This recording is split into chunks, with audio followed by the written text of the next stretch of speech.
በባለፈው ለወንዶች ለሴቶች ኢን ሪሌሽንሺፕ እንዳትሏቸው እንደዚህ ብትሏቸው ያስከፋቸዋል ብዬ ያልኳቸው ፖይንቶች ነበሩና ዲስ ታይም ደግሞ ለሴቶች ወንዶችን ባትሏቸው ግንኙነታችሁ ላይ እነዚህ ነገሮች ብትሏቸው ያስከፋቸዋል የምላቸውን 5 ነጥቦች ነግራቸዋለሁ ማለት ነው።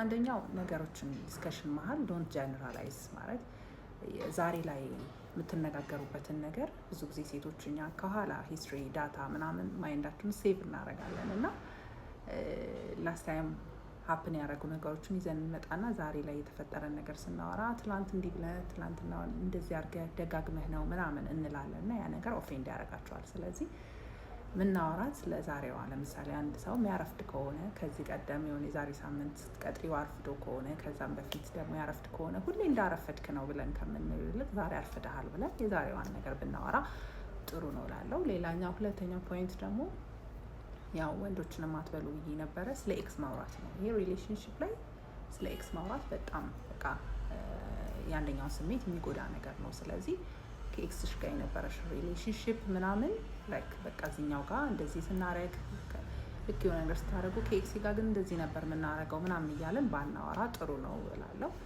ሶስተኛው ደግሞ ነገር ምንድነው ላይክ አንዳንዴ ወንዶች ጋር የሆነ ነገር ስታ አንተ ወንድ አይደለህ እንዴ ምናምን እንደዚህ እንዴት ይሆናል ምናምን ብለን ወንድነታቸውን ኩዌስችን ውስጥ እናደርጋለን እና ያ ነገር ቢኮዝ አንዳንድ ነገሮች ላይ ወንድ ስለሆነ ብቻ ያ ስሜት ሊሰማው አይችልም ማለት አይቻልም። ለምሳሌ ቢከፋው ወንድ አይደለህ እንዴ ምናምን ልንለው አንችልም። ስለዚህ እንደዚህ አይነት ነገሮች ማናፕ ምናምን አይነት ነገር እና ወንድነቱን ጥያቄ ውስጥ ያስገባ ነገር ስለሚመስለው ላይክ ዲስከሽን ላይ we have to discuss as a human being ማውራት ያለብንን ነገር እናወራለን እና ጀስት የሆነ ያንን ያለውን አለመግባባት በማስረዳት መፍታት ነው ብዬ አስባለሁ።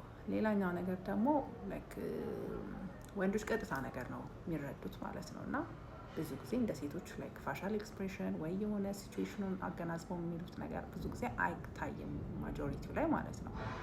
ዴን የሆነ ነገር ሲያደርግ ኢትስ ፋይን ምናምን ብሎ ዋትኤቨር ብሎ በቃ የሆነ በዛ ነገር ዲስከሬጅ ሆኖ ማለፍ ያስከፋቸዋል። ላይክ ዲስከስ አድርጎ ይሄ ነገር እንዲያረከው እንዲህ ነው ብሎ ዲስከሽን ማድረግ ጥሩ ነው ራዘር ዛን ኢትስ ፋይን ብሎ ከማለፍ ማለት ነው።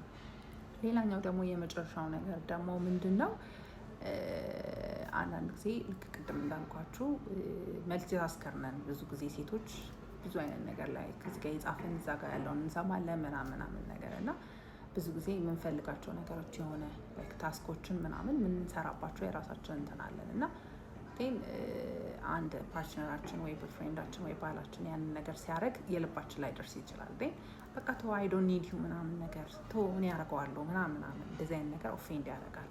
ራደር ዛን ላይክ እሱ ያንን ነገር ሊሰራበት የሄደበትን ኢፈርት አፕሪሺየት አድርጎ ላይክ አይ አፕሪሺየት ዩር ኢፈርት የሞከርከው ምናምን ግን አይ ጀስት ዋንት እንደዚህ ነበር የፈለኩት ስለዚህ ሌት ሚ ዱ ዳት እንደዚህ አንተ ግን ያደረከው በጣም ጥሩ ነው እንዲህ ቢሆን ደግሞ ጥሩ ነው ብሎ በመነጋገር መፍታት ጥሩ ነው እላለሁ።